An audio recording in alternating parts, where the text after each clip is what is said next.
Salam saudara-saudara yang kekasih di dalam Tuhan. Puji Tuhan, hari ini kita merayakan hari kenaikan Tuhan kita Yesus Kristus. Dan hari ini juga bersamaan dengan Hari Raya Idul Fitri yang dirayakan oleh saudara sebangsa setanah air kita, yaitu kaum muslim yang ada di Indonesia, bahkan memang di seluruh dunia ya, merayakan Hari Idul Fitri ini. Kita akan bersama-sama membaca firman Tuhan pada peringatan hari kenaikan Tuhan kita Yesus Kristus. Tapi sebelumnya kita akan berdoa dulu, saudara. Mari kita berdoa. Bapa, di dalam nama Tuhan Yesus, terima kasih Tuhan, kami akan membaca firman-Mu yang kami percaya bahwa firman ini adalah firman yang hidup dan berkuasa. Firman itu adalah Allah sendiri, dan firman itulah yang boleh menjadi kekuatan bagi kami semua umat-Mu Tuhan. Engkau memberkati semua kami jemaat-Mu yang mengikuti ibadah ini, yang mendengarkan firman Tuhan, yang membaca firman Tuhan. Demikian juga hamba-Mu, hamba menyerahkan semuanya ke dalam tangan kasih Tuhan. Biarlah Tuhan yang ambil alih, Tuhan yang beracara di tengah-tengah kami pada ibadah online pada pagi hari ini. Terima kasih Bapa, biarlah urapan Tuhan menyertai hamba-Mu, menyertai kami semuanya. Kami serahkan semuanya ini dan berdoa di dalam nama Tuhan Yesus. Haleluya, amin.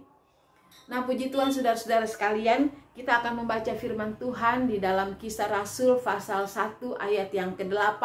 Demikian bunyinya. Tetapi kamu akan menerima kuasa kalau Roh Kudus turun ke atas kamu, dan kamu akan menjadi saksiku di Yerusalem dan di seluruh Yudea dan Samaria dan sampai ke ujung bumi. Nah, demikian firman Tuhan. Saudara-saudara, pesan yang terakhir dari Tuhan Yesus adalah suatu perintah, suatu amanat yang menyatakan bahwa kamu akan menerima kuasa. Dan kita sama-sama tahu kuasa yang dimaksud adalah kuasa Roh Kudus ya, yang akan turun 10 hari kemudian setelah dia naik ke surga, saudara. Dan kalau Roh Kudus itu sudah turun kepada murid-muridnya, kepada orang yang menunggu di Yerusalem ini, saudara, maka Tuhan katakan mereka akan menjadi saksi. Jadi menjadi saksinya itu setelah Roh Kudus itu turun ke atas mereka. Mereka akan menjadi saksi, yaitu menyampaikan Injil keselamatan di dalam nama Tuhan Yesus Kristus. Menjadi saksi artinya menjadi pembawa kebenaran ya, menjadi pembawa damai sejahtera kepada banyak orang, supaya banyak orang boleh mengenal dan menerima Yesus Kristus sebagai Tuhan dan Juru Selamat di dalam kehidupannya. Saudara-saudara sekalian, amanat ini, perintah ini kemudian dijalankan oleh para murid-murid setelah Tuhan Yesus naik ke surga, lalu 10 hari setelah mereka menerima Roh Kudus.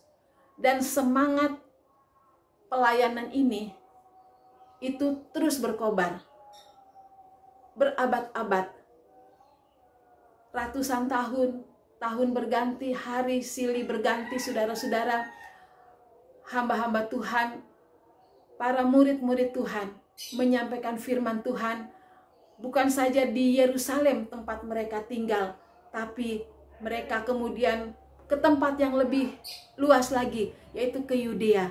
Bergeser lagi, saudara, sampai ke Samaria, bahkan sampai akhirnya ke ujung dunia, ke ujung bumi, saudara-saudara. Ujung bumi itu artinya bukan saja di wilayah Israel sana, di wilayah Asia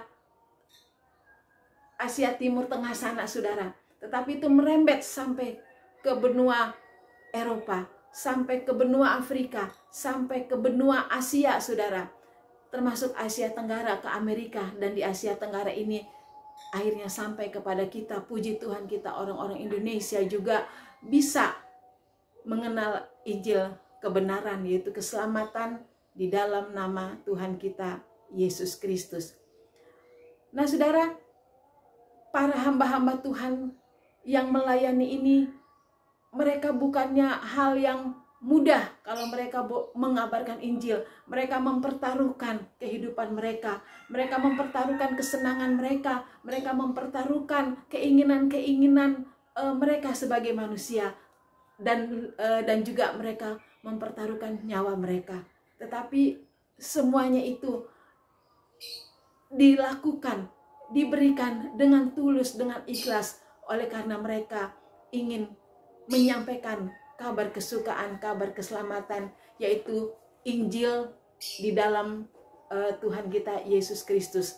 Sampai akhirnya kita sekarang, saya dan saudara-saudara, kita boleh mendengarkan Injil, kita boleh menjadi murid Tuhan. Puji Tuhan saudara, karena menjadi murid Tuhan juga itulah yang merupakan perintah dari Tuhan Yesus sebelum dia naik ke sorga juga, ya, waktu dia masih bersama dengan murid-muridnya. Mari kita baca di dalam Matius pasal yang ke-28 ayatnya yang ke-19 saudara. Demikian bunyinya. Karena itu pergilah, ya. Jadi seperti yang dikatakan tadi, murid-muridnya itu pergilah, jadikanlah semua bangsa muridku. Jadi pemberitaan kabar keselamatan itu untuk menjadikan semua bangsa itu murid. Bukan saja hanya mendengar dan menerima kabar keselamatan, tetapi harus menjadi seorang murid, saudara.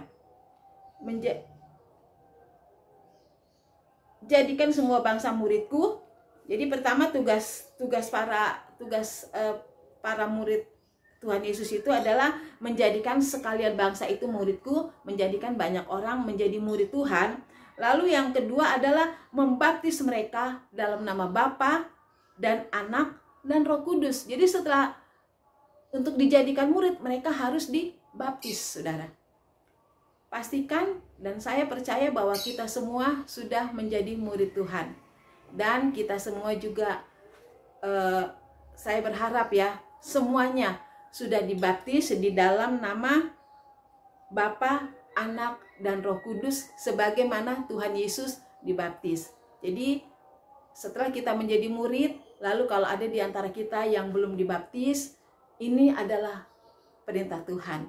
Dan yang membaptis saudara bukan Tuhan Yesus, bukan Yohanes Pembaptis karena sudah tidak ada di atas muka bumi, bukan Petrus ya, tapi mungkin bukan pendeta-pendeta yang besar, tapi mungkin hanya pendeta sederhana, pendeta yang kelihatannya nggak ada apa-apanya. Ya saudara, nggak apa-apa saudara, tidak masalah orangnya siapa, yang penting orang itu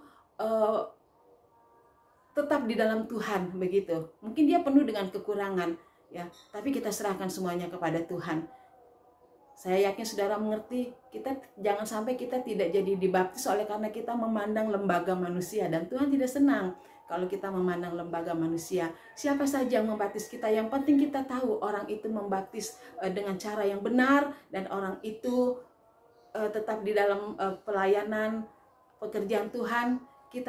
Kita mau dibaptis oleh orang itu, ya. Tapi kalau saudara maunya dibaptis sama orang-orang tertentu, yaitu terserah saudara juga. Tapi yang jelas, yang penting saudara jadi murid, dan yang kedua adalah saudara harus dibaptis di dalam nama Bapa, Anak, dan Roh Kudus, saudara-saudara. Nah, kemudian di dalam ayat yang ke-30, yang ketiga adalah ajarlah mereka melakukan segala sesuatu yang telah kuperintahkan kepadamu, ya. Jadi yang ketiga adalah ajar mereka. Ajar untuk apa? Melakukan segala sesuatu yang telah kuperintahkan kepadamu. Ini adalah pesan Tuhan sebelum dia naik ke surga, saudara. Jadi pertama, saya ulang lagi, jadi murid, kedua dibaptis, dan ketiga ajarkan segala sesuatu yang telah diperintahkan Tuhan. Jadi kita sebagai murid, kita juga harus melakukan segala sesuatu, ya. Melakukan segala sesuatu yang diajarkan kepada kita oleh para hamba-hamba Tuhan. Melakukan segala sesuatu yang telah kuperintahkan kepadamu. Ya, saya agak lupa. Melakukan segala sesuatu yang telah kuperintahkan. Jadi, bagaimana kita bisa tahu perintah-perintah Tuhan yang diajarkan kepada kita? Ya, melalui firman Tuhan ini, saudara-saudara. Ya. kita bisa tahu perintah Tuhan, dan melalui hamba-hamba Tuhan yang menyampaikan firman Tuhan, saudara-saudara seiman kita yang menyampaikan firman Tuhan. Itulah sebabnya perlunya kita berhimpun bersama-sama, supaya karena di dalam perhimpunan itulah kita bisa mendengarkan firman Tuhan, dan kita bisa mendengarkan sharing firman Tuhan dari orang-orang yang menyampaikan firman Tuhan itu, saudara. Jadi dengan firman Tuhan itu kita bisa tahu apa yang diajarkan Tuhan. Kalau kita bicara tentang apa yang diajarkan Tuhan, itu semuanya ada di dalam Alkitab, saudara. Tuhan mengajarkan tentang kasih, ya. Tuhan mengajarkan tentang puasa. Tuhan mengajarkan tentang jangan khawatir, ya. Tuhan mengajarkan tentang berjaga-jaga, ya. Tuhan mengajarkan juga tentang Roh Kudus itu seperti apa. Tuhan mengajarkan kita harus mempersiapkan diri pada hari-hari terakhir. Tuhan mengajarkan tentang tanda-tanda akhir zaman, dan banyak lagi, saudara-saudara sekalian. Itu yang Tuhan Yesus katakan, itu yang harus disampaikan kepada para murid. Jadi saudara, kita di sini ada dua. Pertama, kita memang harus menjadi saksi supaya memuridkan orang lain lagi. Tapi sekarang kita mau posisikan diri kita dulu sebagai murid, saudara. Supaya kalau kita sudah jadi murid, kita bisa memuridkan orang lain, saudara. Nah, puji Tuhan, bagaimana keadaan kita sebagai murid pada saat ini? Ya, seorang murid itu harus mengikuti apa kata gurunya. Jadi sebagai seorang murid, ya, dalam hal ini artinya murid Tuhan kita Yesus Kristus, maka satu hal yang harus kita ingat adalah kita harus tetap mengikut guru kita. Guru kita adalah Tuhan Yesus, ya. Kita harus ikut apa kata guru kita, teladan dari guru kita. Kita bukan saja ikut oleh karena dia seorang yang dahsyat, seorang yang luar biasa. Kita ikut dia bukan karena dia bisa mengadakan mujizat, orang mati dibangkitkan, orang lumpuh berjalan, orang buta melihat, orang yang lapar dikenyangkan. Bukan, saudara-saudara sekalian, bukan hanya karena itu, ya. Kita menjadi murid, kita juga mengikuti di dalam suka dan duka. Kalau Tuhan Yesus dalam suka-sukanya itu, ya, di dalam kedahsyatannya itu kita menjadi kagum. Maka ketika Tuhan Yesus juga harus menderita, harus mendapatkan banyak cemooh, harus mendapatkan banyak tantangan, itu juga merupakan bagian yang harus kita ikuti dari Tuhan kita Yesus Kristus. Jadi saudara, di dalam segala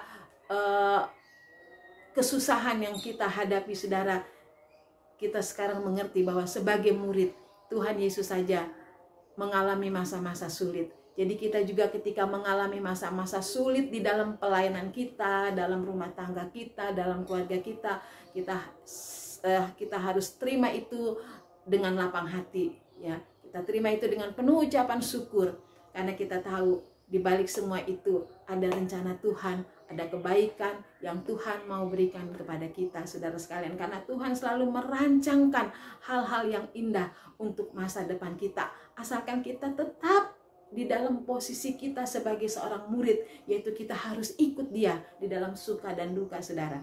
Ya, puji Tuhan. Seorang murid, tadi sudah saya katakan, saya ulang lagi, harus dibaptis. Dan seorang murid harus melakukan apa yang diperintahkan Tuhan kepada muridnya itu, saudara.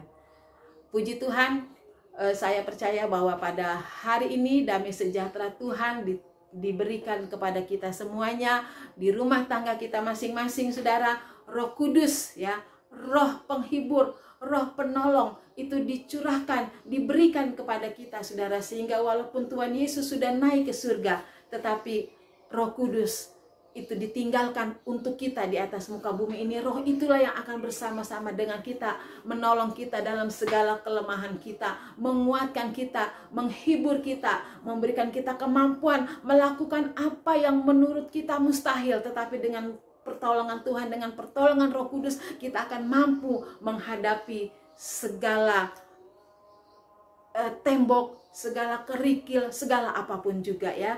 Puji Tuhan, saudara-saudara sekalian, keluarga-keluarga Jemaat GKI Harapan Jaya yang ada di rumah, saya percaya kebahagiaan daripada Tuhan kita Yesus Kristus menyertai saudara-saudara semuanya. Damai sejahtera Tuhan menyertai. Biarlah dengan kenaikan Tuhan Yesus ini, kita mau diingatkan kembali bahwa kita adalah murid Tuhan dengan segala konsekuensinya, dengan segala suka dan dukanya. Dan jangan takut, firman yang menjadi pedoman, ya, yang menjadi terang, suluh di dalam jalan kita, firman itu akan membawa kita kepada terangnya yang ajaib, saudara-saudara. Puji Tuhan, Tuhan Yesus memberkati saudara-saudara semua. Selamat menikmati kasih Tuhan, selamat merayakan hari kenaikan Tuhan kita Yesus Kristus. Dan di dalam Kisah Rasul pasal 1 dikatakan bahwa sebagaimana dia naik ke awan, ke sorga, dengan cara yang demikian dia naik begitu saudara, maka dengan cara yang sama, satu saat kelak dia akan datang kembali dengan cara yang sama. Dari awan-awan dia akan turun kembali, menjemput orang-orang yang percaya kepadanya, menjemput murid-muridnya yang percaya kepadanya. Kalau kita sudah mengerti tentang murid ini saudara, kita nanti akan memuridkan orang lain lagi saudara, sehingga Injil bisa diberitakan di berbagai macam tempat, dalam segala kondisi dan keadaan, di kota, di desa, di daerah-daerah terpencil, daerah-daerah yang tidak terjangkau, di daerah-daerah konflik dan sebagainya. Tetaplah di dalam panggilan Tuhan, di dalam hidup kita masing-masing, dimanapun Tuhan tempatkan kita, itulah kasih karunia Tuhan yang harus kita jalankan dengan sebaik-baiknya. Karena apapun yang kita lakukan, kita akan mempertanggungjawabkannya di hadapan Tuhan pada saatnya nanti. Ya saudara-saudara sekalian, puji Tuhan, mari kita akan tutup di dalam doa ibadah kita pada pagi hari ini. Mari saudara, kita akan berdoa bersama-sama. Bapa, di dalam nama Tuhan Yesus, terima kasih Tuhan, kami percaya bahwa status kami adalah sebagai murid Tuhan. Sebagai seorang murid Tuhan, kami ingin selalu ada bersama-sama dengan Engkau sebagai guru kami, bersama-sama dengan Engkau sebagai Tuhan kami. Kami ingin diteguhkan ya Tuhan di dalam baptisan, dan juga kami ingin mengikuti apa yang sudah Engkau ajarkan, yang kami terima lewat pelayanan hamba-hambamu, yang kami terima lewat pembacaan Alkitab yang adalah kitab yang Engkau sudah urapi Tuhan. Biarlah kami boleh tetap setia di dalam keadaan kami, di dalam status kami sebagai seorang murid ya Tuhan. Dan kami juga silakan untuk Tuhan pakai kami. Pakai kami Tuhan, untuk juga kami boleh menjadi saksi. Kami boleh memuridkan orang lain ya Tuhan Yesus.